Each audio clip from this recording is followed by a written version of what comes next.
just the notion that in the middle of this watershed moment, historians say, right now, people took a whole weekend to sit as close as we could together to chew over this stuff. You may have seen in the New York Times, they got some of their top columnists together for a conversation about what does this Ukraine stuff mean?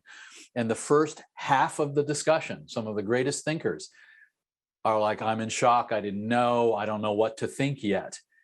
You participants of this conference are actually ahead of some of these other people who style themselves as elites on this issue because you've been participating here, and I thank you for that. All right, to the grand panel. Everyone's been introduced already. If you want to know further about exactly what people's bios are, it's in the conference program. Nice PDF online if you don't have a physical copy of that. Here's a question that I'll ask anyone to start weighing in on, except for Doug Lute, who already staked out his position on this. He was the first one to say it earlier in the conference.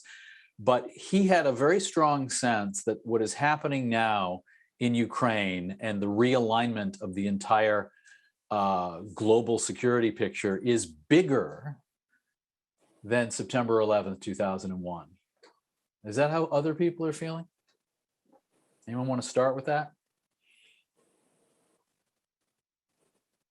I could start, David, if you want, because that was actually a comment that really impressed me as well. And I think that one way to say this is that this is the 9/11 moment for Europe, because while during the last 10 years, Europe has been learning to live with crises and respond to crises. So the whole methodology of how Europe was reacting and strategizing for the future had to do with responding to crisis, basically. I think now is actually the end of the age of innocence, in the sense that no one, from us wanted really to believe that, there could be a militarization within the European continent. So in that sense, I believe that this is really a threshold moment, and we are actually beginning to think really differently on how this is going to evolve. I remember on 9/11 in real time, the weight of it was apparent. This may take a few days. What do people think? This is one of those moments? David, if I may, I'll come in after Gautam. I think it is by now widely recognized that this is about more than Ukraine. And I think the two dimensions that we need to take into account when we ask ourselves, is this even more a bigger thing than 9/11? I think it is the systemic or the systems competition between democracy and authoritarian states that we see, and we saw it. I earlier on today quoted the speech that the German Chancellor gave in Parliament this morning, where he very clearly said it is about on which side of history you want to stand. Do you want to stand with those that defend democracy, or do you decide not to do that? And he made a clear point that Germany has made up its mind finally after a very long time. So I think it's this dimension, and if Putin gets it his way, and he actually is not only able to, occupy Ukraine militarily, but also to lead to a system change that throws the country back 30 years, that would be a huge and an enormous challenge to democracies worldwide, and in particular in the eastern neighborhood of the EU.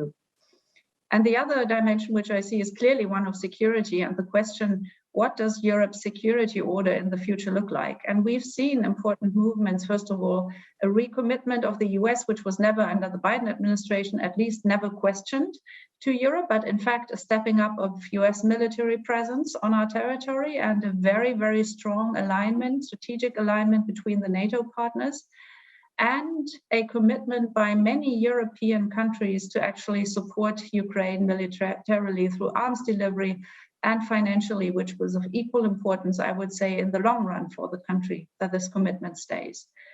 So I think important things are being fought out. And if Europe and the US don't step up to the challenge, in my view, the repercussions will be very, very wide and important. The final point I wish to make is really the relationship between Russia and China and how China looks at this conflict playing out.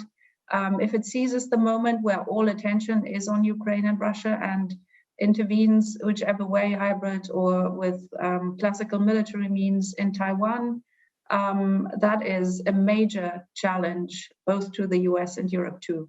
So I do think we are living through extremely important times where any action that we take is of a lasting importance, because the big picture may actually be changing as we speak.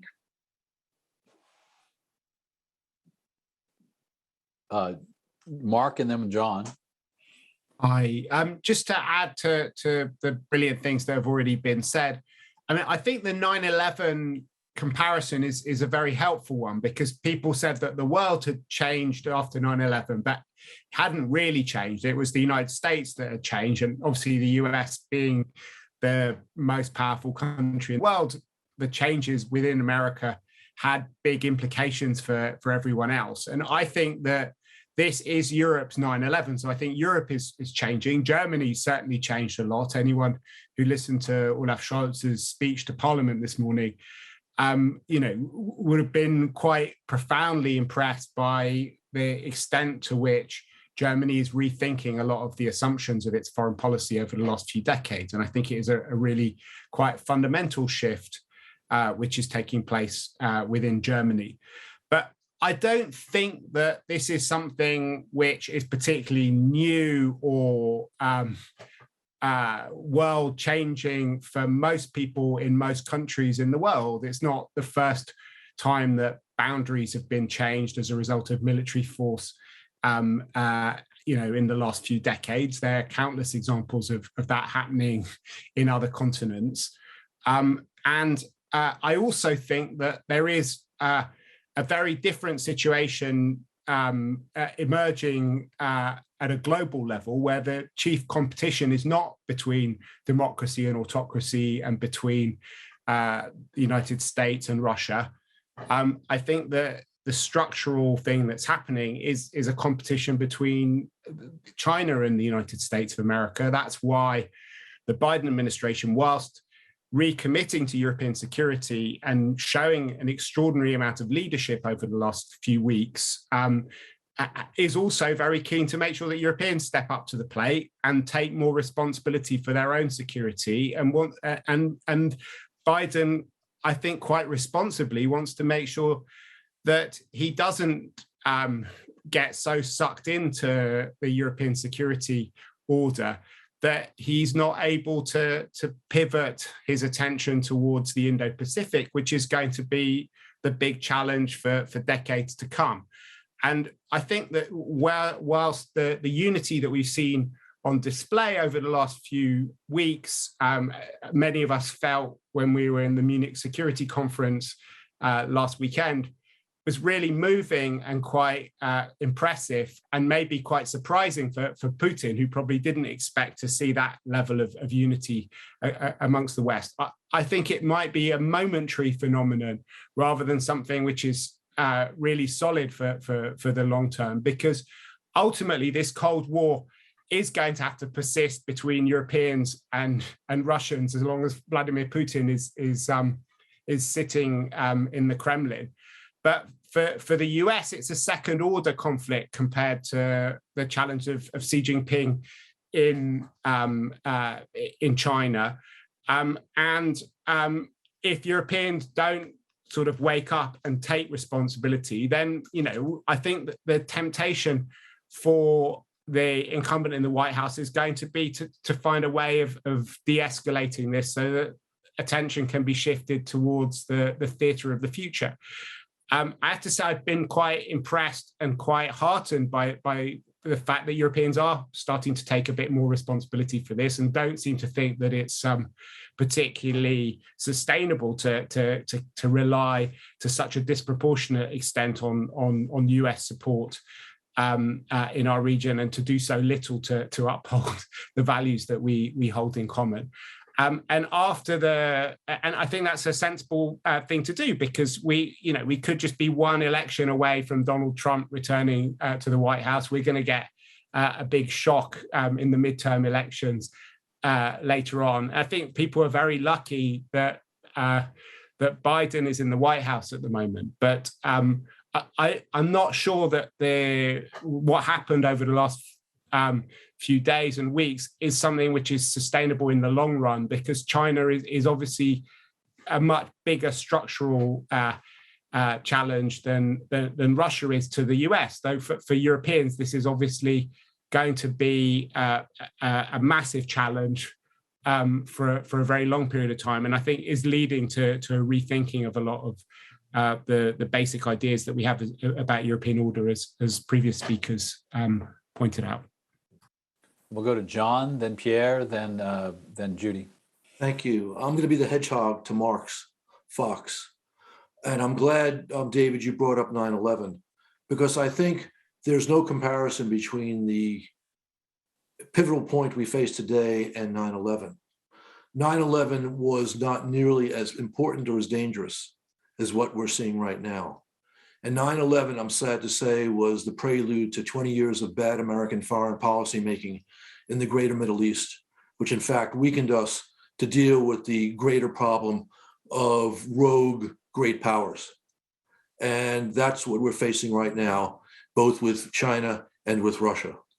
Now, my beat is Eurasia, my beat is Russia, not China, but it's clear that China is the greater long-term threat to the United States and the West. But that doesn't mean that Russia is not the greater immediate threat. Putin's Russia is the greater immediate threat because he's been consistently following a more provocative foreign policy for at least 15 years.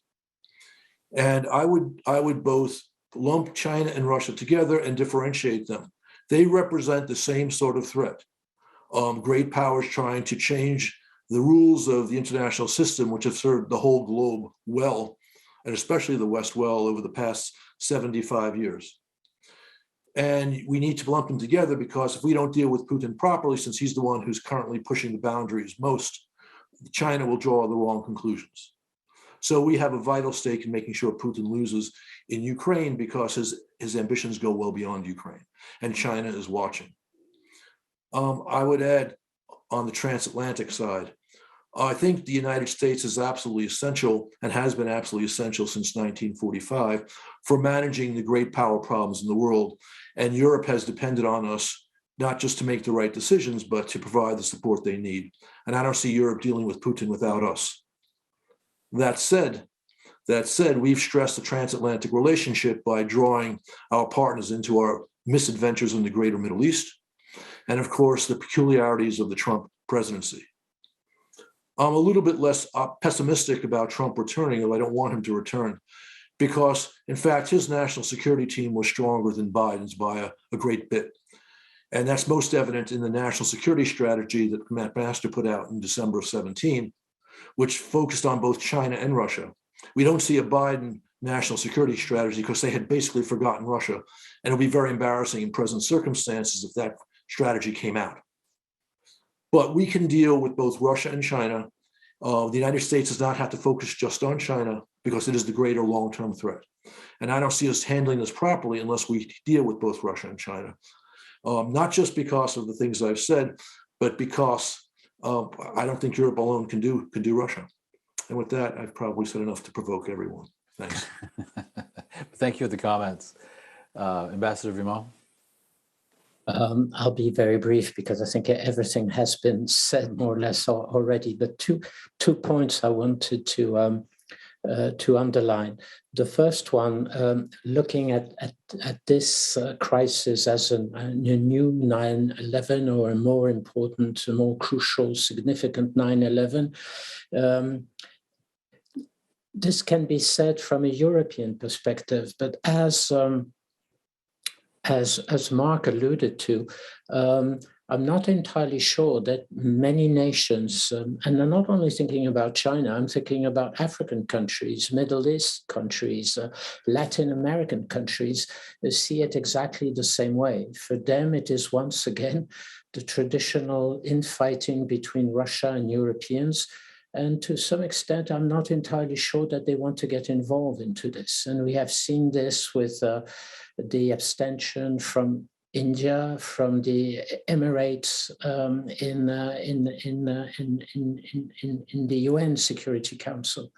I was quite struck in the first meeting of the UN Security Council in the middle of the week by the ambassador of Kenya to the UN, who came in with a very forceful argument, I think, that I hope Putin will listen to. He said at the end of the colonial years, when most African countries became independent, we all thought about the need to reshape and redraft our borders, our boundaries. And we decided wisely that this would be a Pandora box and that we should not do this. And Europeans and Putin would be wise to go along the same line. And I think this is really where we are today. This is why I think it is a paradigm shift for Europeans. But I'm not entirely sure that this will be seen with the same interest. This is a little bit, once again, of selfishness among Europeans, and we have to take that into account, I guess. The second point I would like to make is that if we look with a little bit of insight of all this, it only underlines that we have missed in Europe the post-Cold War area. We wanted this to be a peaceful transition, something that would lead us to a more stable Europe and a more prosperous Europe. And there are lessons to be learned from this. Problem, as we all know, is that how to come back to the drawing table and restart drafting a new security order, because this is what we need to do, with Putin still in the Kremlin. I think this is going to be a major issue for all of us now, because for most of European leaders and for the American leadership, trust is lost, as I was saying in our previous panel, and you don't rebuild trust easily. So I think this is going to be one of the main difficulties that we're going to face. And the second one, of course, will be to find the right balance between America and the Europeans with regard to this new security order, with an American leadership more involved in Asia, having to compete with China. It's for the Europeans to take up some of this burden and to be ready to do this. And this is going to be a major task. And once again, this is a major shift in our thinking, in our mindset, as it stood up to now for the last 10 or 15 years. I'll stop there. In a moment, we have a question that's going to build on this, I think, in a useful way. But Judy Dempsey, you've been very patient. No, I'm not impatient at all. And I was just listening to the other presentations over the last couple of days, and I think the Europeans have a very serious problem, despite how they're dealing with this Ukraine crisis, especially Germany, in the sense that the Europeans collectively have never come to terms with how to deal with the post-Cold War era, strategically, in the relations with Russia, and particularly with the relations with our eastern neighbours. It's been haphazard, it's been very badly done. It's been always through the prism of looking through Russia. So maybe this appalling crisis may jolt us out of this kind of mindset and take a more considered and long-term strategic view on how we're going to deal with our eastern neighbours. Should they be part of the EU? Not to mention NATO, but how are we actually going to deal with them? And this is not yet on the table. This is the first thing. And secondly, this is a big discussion here, and it's resonated over the last 2 days, is the role of Germany. Germany is key. Germany is key for developing a strategy, and the German mindset doesn't really think strategically over its neighbours, over Russia, over the EU. It's generally reactionary. And Germany, over the last 15 or 20 years, hasn't come up with really any ideas on how to push the European Union towards integration, leaving alone the whole security and defence and foreign policy architecture. So at the end of the day, for those young people out there, Germany is actually crucial for setting the kind of new agenda or prospect for a kind of new Europe. The fact that they're going to send weapons, I don't think Germans have many modern weapons to send to Ukraine. The 5,000 helmets they promised are still stuck here or in Poland. But there's a sea change here. But it's really fundamental to understand that Russia's attack on Ukraine is actually fundamentally going to change the European security architecture. We don't know how, we don't know which way, but it's long overdue. Now, I have such a germane question. Dr. Blythe Mark at Brown University, it seems like one of our participants must have bugged your cerebral cortex. I'm going to read it verbatim. Ebba of Grantham, New Hampshire asks this: I am concerned about the options for resolving the conflict in negotiations with Putin. What kind of off-ramps can be offered to him to avert the worst scenarios? That was a question that had come to your mind, right? Just before we went on? Absolutely. Constanza and I were having a little chat about that. She said that he's been offered many off-ramps and he's refused to take them. But to continue the driving metaphor, yes, but now we're on a road that none of us have traveled before. So we have to think about whether we want how do you want this to end? Really, that's it. Basically, that's it. Now, pretty much everything that we do in international relations is based upon some assumption of rationality. You can be venal and evil, but basically we assume that you have a cost-benefit analysis and it makes sense. And if you apply enough pressure or pain, then you'll get some kind of result. And that's a pretty good guide. But to be crude, what if he's lost it? Then you really have the Strangelove scenario. You have someone in charge of nuclear weapons who cannot be effectively deterred. And then you have to change your calculus. And the calculus then becomes very simply, are you willing to push this to the max, which could include nuclear warfare? Now, if you're not willing to do that, then you have to have something else, an off-ramp. Now, what are you willing to trade to avoid that? Right? That's really where this starts to go if you follow it to its maximal logic. So tomorrow morning, we're about to basically bankrupt the ruble. We're going to take half the foreign exchange reserves, and it's going to create panic in the Russian business and civil community. They will hunker down and bunker down and probably raise their defense level on the nukes to level 2. We will be forced to respond by going to DEFCON 3. And we're doing all this on that classic kind of chicken game rationality model that, like, no, really, come on, he'll back down, right? He'll back down. But what if he's not thinking that way? I don't know how to resolve that, but that's when you have to start thinking about what are your off-ramps? What are you willing to trade unless you're not willing to go that whole way? Constance? Yeah, I have to say I'm skeptical about this because I think we've offered a lot of off-ramps, and the off-ramps that Putin wants, which is not just the, as he would put it, the denazification of Ukraine and regime change, which is a it's just vile. I'm sorry, that makes me so angry. I'm going to say unprintable things.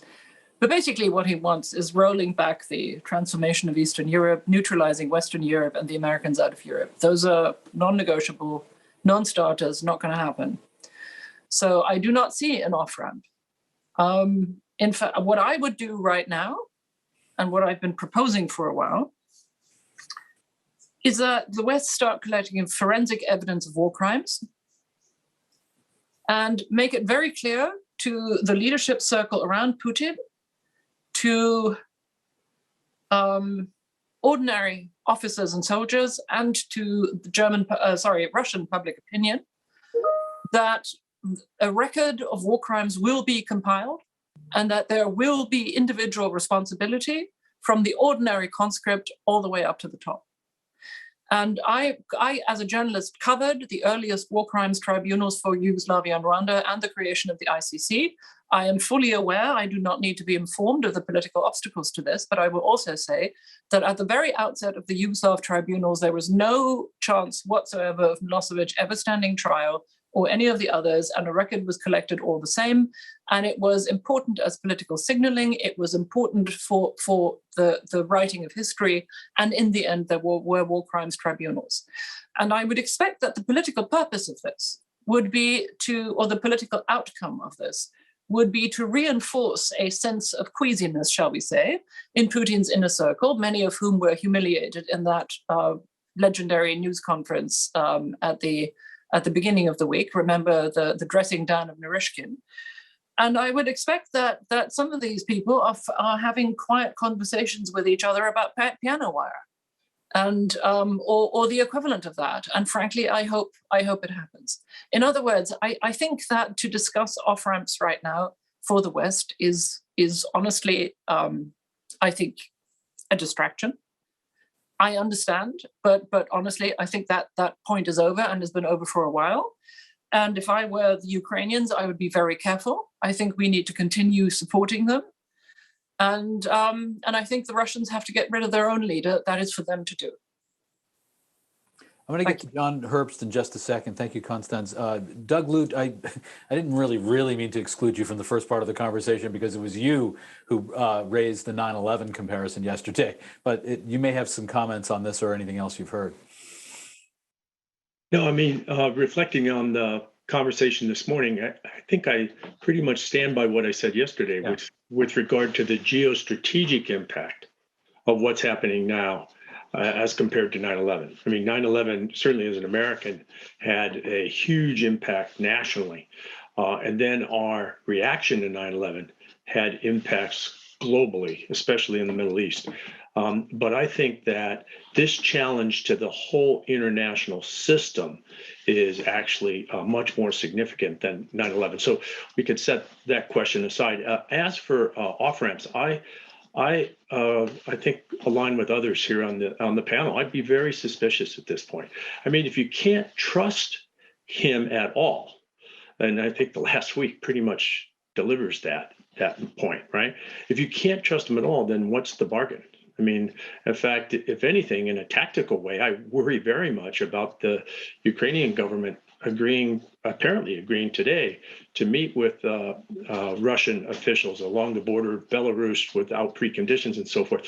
That needs to be thought through very carefully because you simply can't trust the other side right now. So I don't see the off-ramp yet. I think rather than pursue with sort of bandwidth, mental policy bandwidth, and off-ramp, I think we better be guarding against potential spillovers.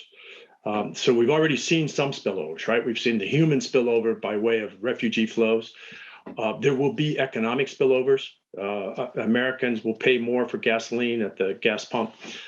There will probably be financial spillovers that weren't completely predicted by way of some of these unprecedented financial sanctions that are being in place. But I worry about two others. One is a cyber spillover. You know, we haven't suspiciously, I don't understand this, but we haven't seen a significant use of cyber tactics by Putin in Ukraine. And what we know about cyber is that it doesn't abide geographic boundaries, right? So cyber attacks in Ukraine can spill over in any direction on any sector, and that can be very escalatory. And then the other is this crazy notion today about a potential nuclear impact, you know, where he has apparently announced the placing on increased readiness status his deterrence, his national deterrence forces. I mean, these spillovers have to be managed so that we don't find ourselves on some sort of escalatory ladder that really defies the idea of off-ramps and actually takes us in the opposite direction of escalation. Ambassador Herbst, I think you had your hand raised on off-ramps. Constanza made most of the points that I wanted to make. I just will have two others. One, on the we have to do this because Putin's an irrational actor and we'd like to find ourselves in a nuclear holocaust. That same logic applies not just to the current crisis, the current Russian aggression against Ukraine. It would apply by that logic to if Putin went into the Baltic states or went into Poland. And on the off-ramp notion, as long as we're the only ones talking about an off-ramp, it just indicates weakness. If the Russians come to us with a specific proposal, which is not outrageous for an off-ramp, of course we could consider it. Otherwise, no. Thanks. Oh, excuse me, last point. Constanza's point about how people in Russia are reacting to Putin's very dangerous games is critical. She's right about Narishkin.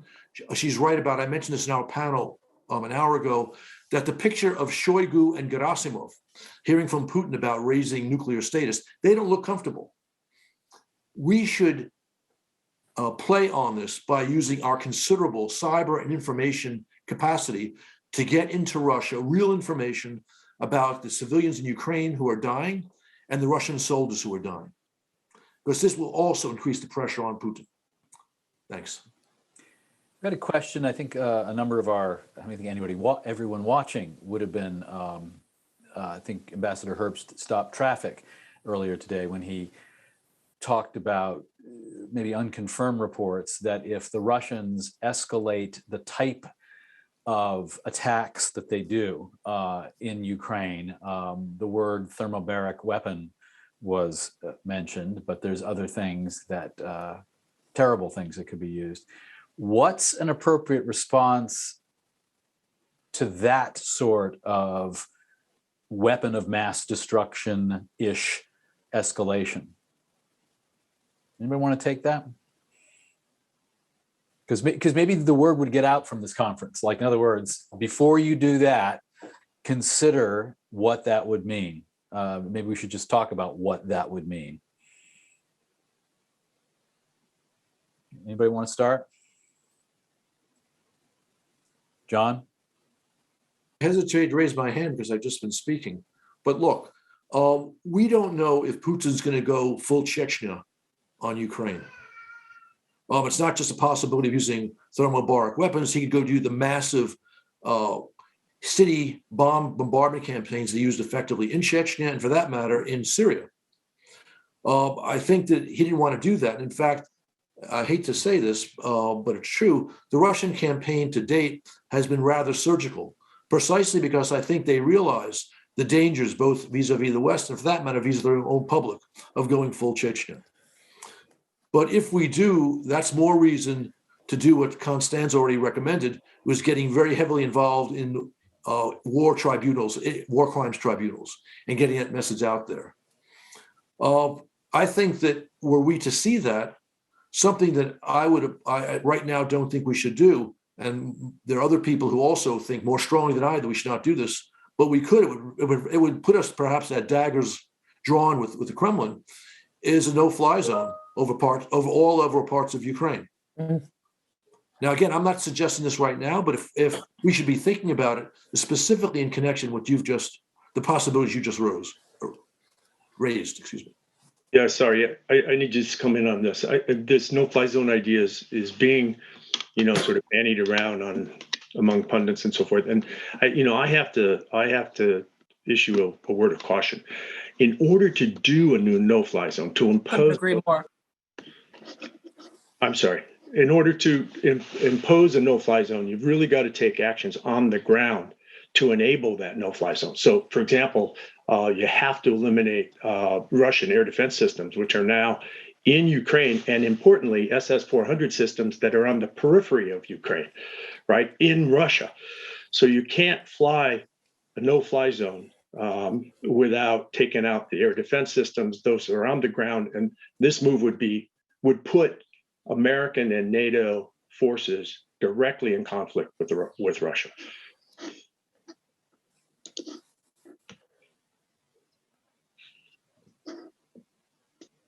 It's a very, very interesting point. I want to revisit some of the questions have been related to this, where we left our sense, the panel's sense of where China fits in here. In other words, it was pointed out very vividly that Mr. Putin and Mr. Xi had their big meeting at the Olympics, and but there have been some more questioning statements from the Chinese about the sanctity of other countries' territory, and that included Ukraine. Here on this Sunday, what are people's views of, is China still, in a sense, in play for how it's going to lean, or is it becoming clearer to the panelists? Who would like to start with that? I think Mr. Leonard, and then we can go to Dr. Schwarzer. Hi. So I don't really think China is in play. I think China is going to start with its interests. You know, it's obviously torn on the one hand between its sort of long-stated foreign policy principles, the 5 principles of peaceful coexistence, which are obviously violated by Russia's intervention, and is also, you know, the idea of recognizing breakaway republics is something which doesn't sit particularly comfortably with Chinese strategy. But at the same time, you know, I think that China is always happy to take advantage of any openings which are created in the international system.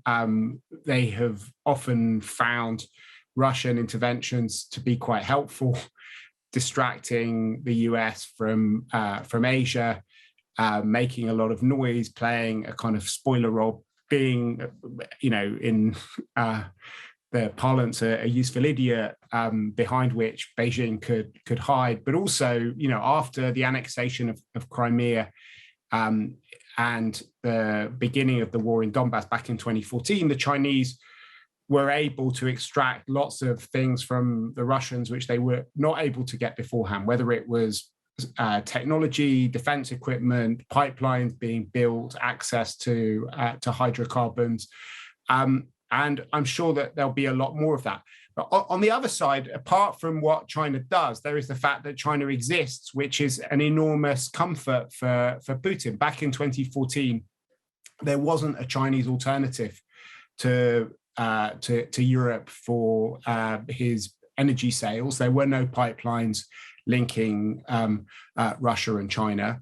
And I think that some of the kind of hubris and confidence which we're seeing on display at the moment, some of the willingness to go much further than Putin was willing to go back in 2014, comes from the fact that there is a Chinese alternative. So I suspect we'll see a sort of rather careful language being used, as we have done over the last few weeks, with the Chinese not, you know, they're not going to necessarily recognize any of the territorial changes and the changes of boundaries officially, but they will certainly be willing to deepen their relationships with Putin and to take advantage of the openings that it creates for technology, for hydrocarbons, for their companies, and certainly in the kind of short to medium term, I think we will see that relationship getting more cemented as we go forward. I think there could be a downside for the Chinese in a European context as opinions harden much more against Russia, and you could see that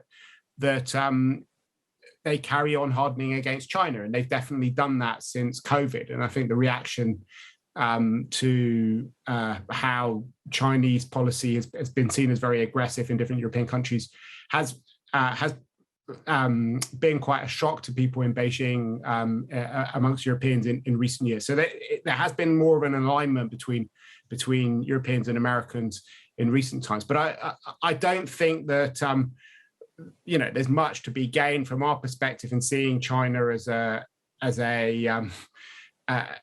break on Putin's adventurism, and to hope that we can somehow decouple the two of them in the short term.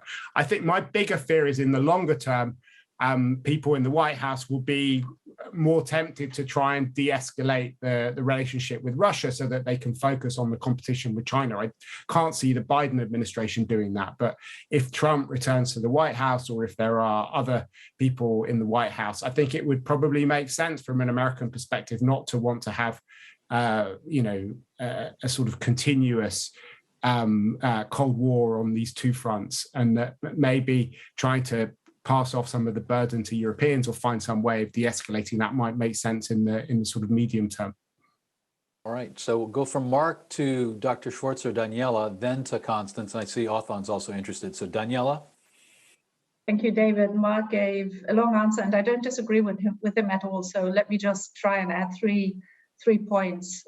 One is on the relationship going forward. I think if Russia is weakened through what is right now happening in Ukraine, and I think there is a chance that this happens, of course, mainly driven by the sanctions, then the relationship with China will relatively grow more important than it is if you look at Russia's balancing of relations with the West and the East. It will also increase the Chinese leverage over the relationship, which makes me think that we are not seeing the building of a strategic alliance between the two, but more or less a pragmatic, closer relationship, which at the end of the day can't really be in Russia's interest because it is so asymmetric and will maybe be more so than we already see it. The second point is about European and US policy vis-a-vis China. I think on the one hand, yes, attention may be distracted, and the focus right now is obviously on Europe and the European security order, and also, military being deployed there, and so on and so on. However, I think that from an American perspective, the long-term challenge will, of course, be China and the alignment of Europeans with the US position, not because they were pressured like the Trump administration tried to do, but because there is a real strategic reflection underway in a number of EU member states and the EU as a whole about the relationship with China and the role of the Indo-Pacific and Europe's presence there.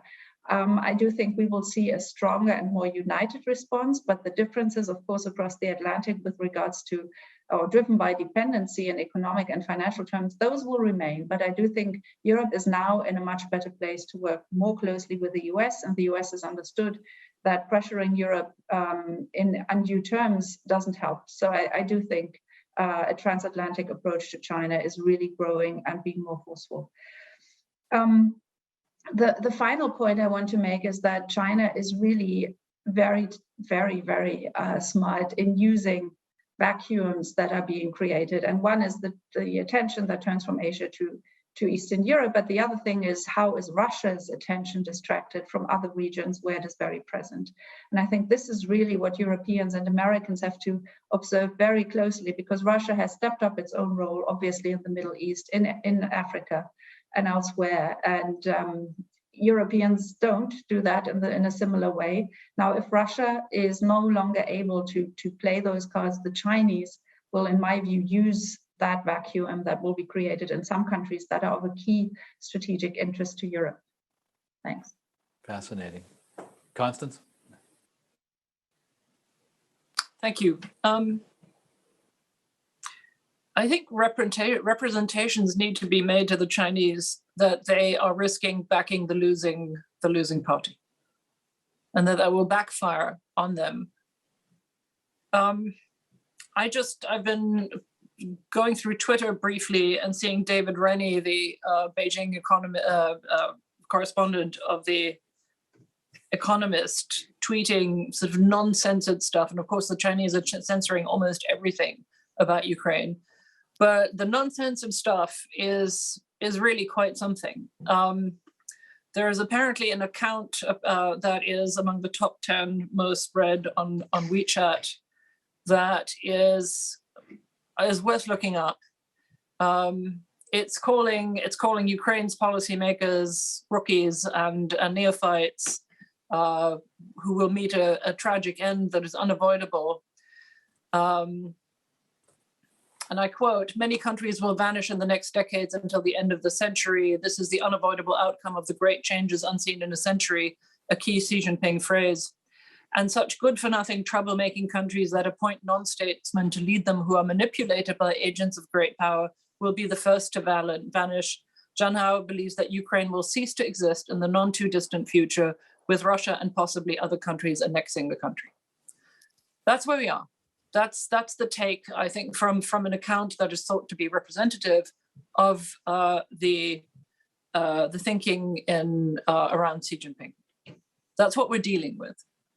And I think that we, together, need to make formal representations to the Chinese that they are making a grave error of assessment, that Russia is out to destroy not just Ukraine, but the European security order, because the democratization of Europe is a threat to Russia.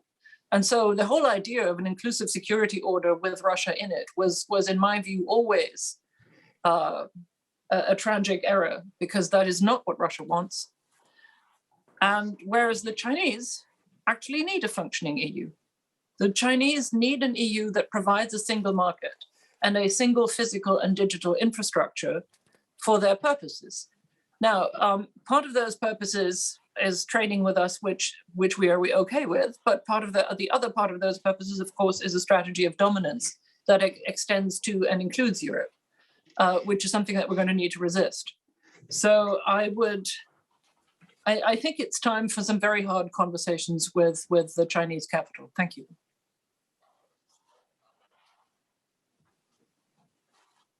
Thank you, David. I would like to give a different perspective to the European-Chinese relationship. Obviously, this is the time that we think geopolitics, and the debate is very polarized. But I would also like to mention another dimension to this, which is about China having its own kind of understanding how its system is going to develop, in the sense that it is already creating, through economic growth, a wider middle class. And this middle class is actually particularly curious to open and travel and get to understand, different educational systems as well. I've got an experience teaching a lot of Chinese students, in the last couple of years. And I have noticed how they're really curious about being taught in Western universities.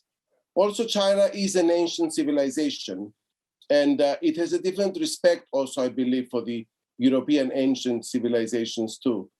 There is a degree of interdependence that obviously that makes the relationship more difficult, how to kind of navigate from a European perspective.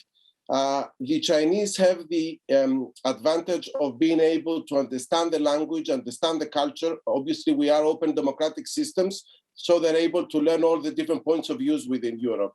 We, on the other hand, from a Western perspective, we don't know much about China and how it actually engages with the rest of the world.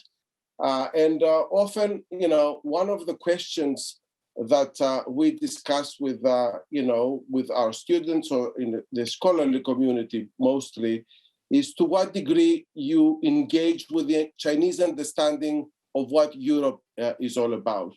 Obviously, as I said, this is a much longer perspective kind of, attitude. And I just wanted to point this out as well. Mark pointed out that that ruble futures are pointing to a crash for tomorrow, and there could be more market turmoil there near term. But we've had some questions, several, about Russia's ability to finance its apparent imperial ambitions. Longer war in Ukraine than maybe they expected, but if it were to if this were to expand, that may arise from our natural human tendency to want to have history repeat and knew that the old Soviet Union couldn't finance its ambitions. What do people think about, at a time that Russia has been trying to probably more insulate itself from the sanctions that are being applied? Can it afford what seems to be Mr. Putin's ambition? What do we think about that? I'll give it a go. Thank you. Let's go back to what Costanza was saying. I think there's something very interesting in here as well. And it's about the structure of oligarchies. This is not a democracy, nor is it a country that itself has been invaded. Part of the reason the Ukraine is resisting is the same reason that Russia resisted and Ukraine resisted back in World War II. You were being attacked, and that creates unity, particularly in kind of, not exclusively, but particularly in democratic structures. This is what we're seeing in the West just now. When you have an oligarchy that essentially most of the assets and most of the income is controlled by a very sort of, let's say, connected elite around one person, that's fragile. And if you push and pull on that enough, if they basically lose all their London properties, if they lose the rights of travel, if the kid has to get out of the Swiss finishing school, if half their assets are impounded, that can hurt in a very, very, very precise way. So I think that over the long term, it's less to do with if they have X amount of foreign exchange, can they still maintain this? I think they're weaker than we think over the long term, hence why this is very much an attempt at a kind of blitzkrieg type of attack, which has failed. That the bigger question then becomes, will the elite be able to hold themselves together as a coherent backup for Putin's ambition? And I think that's the one that is probably more doubtful. And give credit, by the way, to Ed Warren of West Lebanon, New Hampshire, who his question is what I was quoting from. Anybody else have a sense of Russia's economic ability to pursue its imperial, its restoration of the old order as it seems to be pursuing? Look, may I? Please. I think it's important to understand that there is a lot more in the Russian arsenal except nuclear weapons, terrifying as that would be. And in particular, we're going to be seeing counter-sanctions, possibly denial of energy deliveries and so on, all of which will have an impact on energy prices, overall inflation and political tensions in Europe and in America. Let's not forget that. So this context is important for the coming weeks and months. But the sanctions that we have just imposed on Russia, and in the context of which I think the sanctioning of major banks is probably much more important than the targeted and limited de-swifting, including energy carve-outs, will genuinely constrain Russia's ability to operate on Western markets, to refinance and things like that. And while Russia currently has solid reserves, that could over time change quite quickly.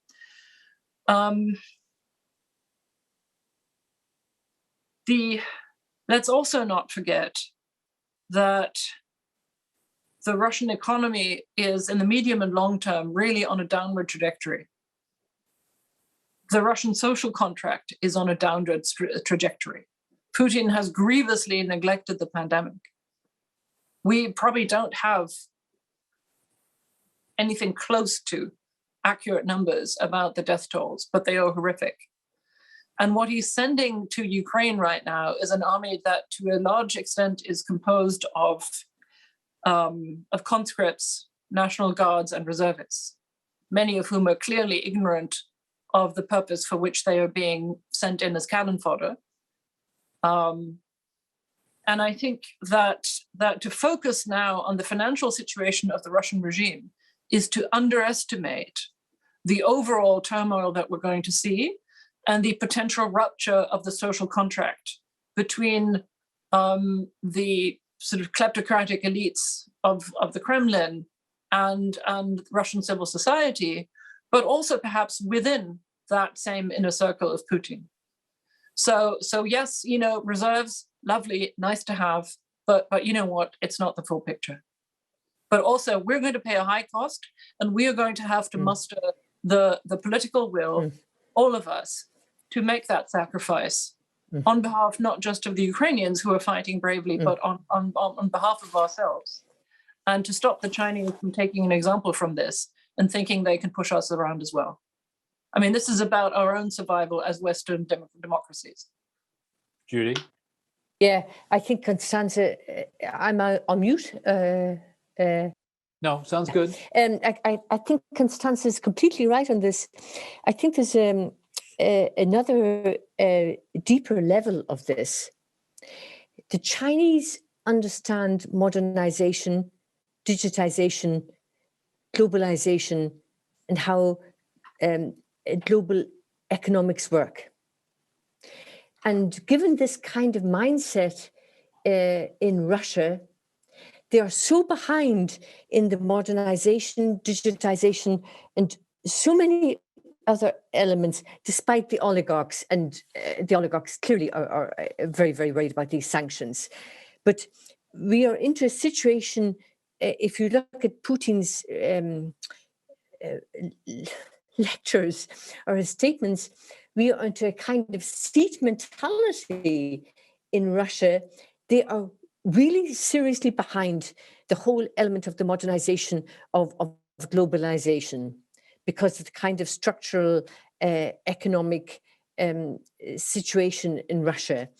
And I think this is a kind of, I don't want to call it a gasp or a last gasp from Putin, but this is very, very serious what Putin is doing, because it demonstrates, and I don't know if John or Constance would agree with me, the enormous insecurities of what Russia has undergone over the past 10 or 15 years. One last point.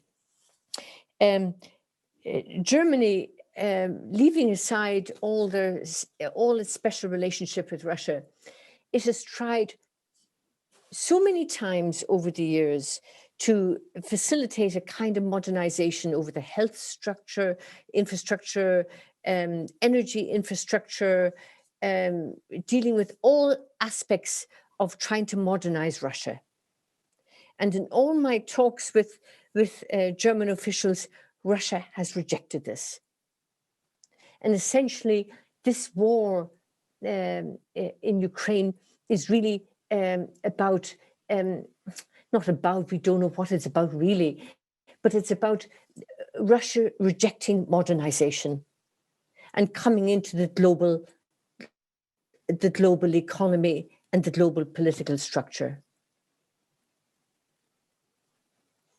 Thank you. Ambassador Vimont, Pierre, you had your hand raised, and we'll go to John Herbst.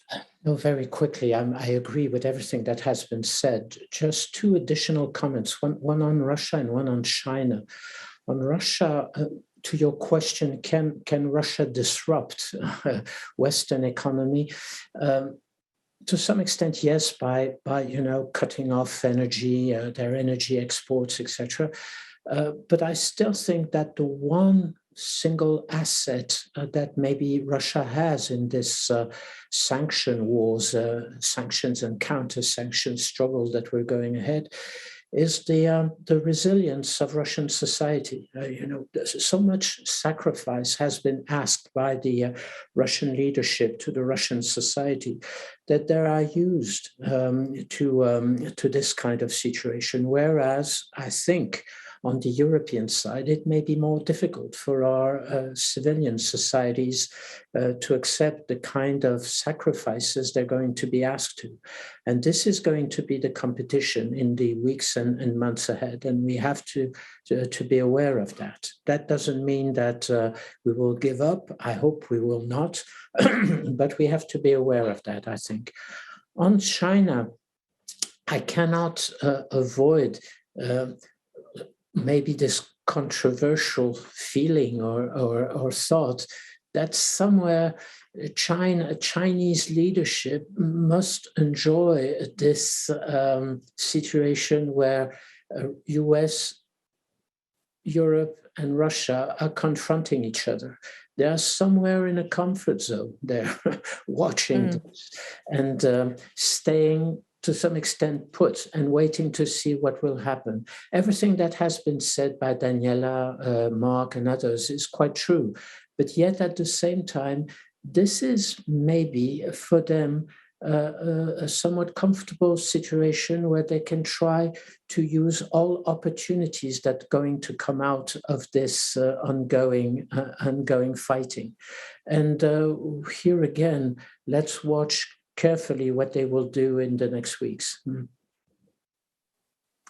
John? Okay, I'm following up on Judy's points and question. And this also follows on what Constanza said earlier, which is that Russia's economy has basically been stalled since 2012, since before their adventure in Ukraine began. And Russians are talking, at least elite Russians have been talking literally for several years about a new period, zastoy. Zastoy means stagnation. And period of stagnation was the way they characterized the Brezhnev years. And this is a factor which hurts Putin, never mind his current aggressive foreign policy, which exacerbates it greatly. Now, Pierre is right that the Russian people have a remarkable history of fortitude under pressure, but they also have a clear history of not liking splendid little wars that go awry. And Russia is always a very stable state until suddenly it's not. And Putin's failures thus far in Ukraine, which I think are only going to become more visible and greater, are going to make his position in Russia increasingly more tenuous. The big question for us, and I don't know how it's come up, but let's put it in this context, is will these pressures have an impact before either, again, a truly barbaric campaign in Ukraine, which we have not seen yet, and then, of course, even worse than that, true nuclear threats that go beyond threats. I'm not saying an actual nuclear exchange, but increasingly provocative steps in the nuclear field in order to get us to back down. So this is truly a seminal moment, and it has immediate impact on what China's up to. And I agree with Pierre that China's enjoying this, although they're not going to enjoy it if, in fact, we avoid those two catastrophes, a truly savage war in Ukraine or some nuclear standoff, and Russia loses and Putin loses. Oh, one last point. I recommend this to everybody. I've been doing this for the last 8 years. There's a former FSB political analyst in Moscow. His name is Dmitry Trenin. He is always within a Kremlin-approved bubble, but he's also someone sort of pushing that bubble in what we would consider to be the right direction. He wrote a book about 20 years ago. I forget the name of it. I read it 7 or 8 years ago, like The End of Eurasia, in which he said that Russia will give up its imperial policies because it has to become a normal nation in order to remain a great power, precisely because of the connection between foreign policy and domestic policy. And there's a direct connection between repression at home, corruption at home, and aggression abroad. Now, again, Trenin always remains within the Kremlin bubble. So Putin's policy began to take off in a very different direction a couple of years after that, and Trenin moved with it. But I recommend that book, because that is Russia's future if you're an optimist. Thanks. Yeah, here it is. The End of Eurasia, Russia on the border between geopolitics and globalization. Again, he ran from that book relatively quickly, but it's still a great analysis of what Russia must do to remain a great power. Trenin, Trenin. Hey, separate subject. Did you see that entrepreneur Elon Musk is going to solve the information issue in Ukraine? He's activating his low Earth orbiting satellites in a way that could get information if up and down links could be provided to the Ukrainians. It's always Musk inserting himself into. I saw that, but if he uses considerable talents to get that information into Russia, it could be a real factor. Yeah, I mean, that's sort of my question, which is there's an information war going on here. Some of it is in Ukraine, which perhaps Tesla guy's response might somehow address at a small scale. But in Russia, it's very interesting to think about what information the Russian people are getting. It was mentioned yesterday that the Ukrainians were trying to offer hotlines in case Russians had questions about their loved ones in the armed forces. But to what extent do you think the Russian people are getting at least half the picture? Are they getting okay information on what's going on, or is it really a distorted picture? They get some, because especially people under 30, 35 get their information from the internet. And Putin has not shut down the internet in Russia the way that Xi has in China. And he has not done that because in Russia, that would make him even more unpopular among that cohort and among others. But if you're looking at steps he could take to deal with his current circumstance, which are not Dr. Strangelove, that's something perhaps to anticipate. But again, we have serious capacity to help keeping that flow of information going in. And that should be definitely a high priority for the US. I don't know if it is, but it should be. Yeah, I think you can stream Voice of America. I don't know if it has any terrestrial transmitters anymore. We're coming very close to the end, and I want to just invite any final comments from this incredible panel. Something that you want to reemphasize, something that we didn't emphasize enough. Just going to throw it open for just a couple of minutes. Anybody want to raise their hand? I know it's a little open-ended.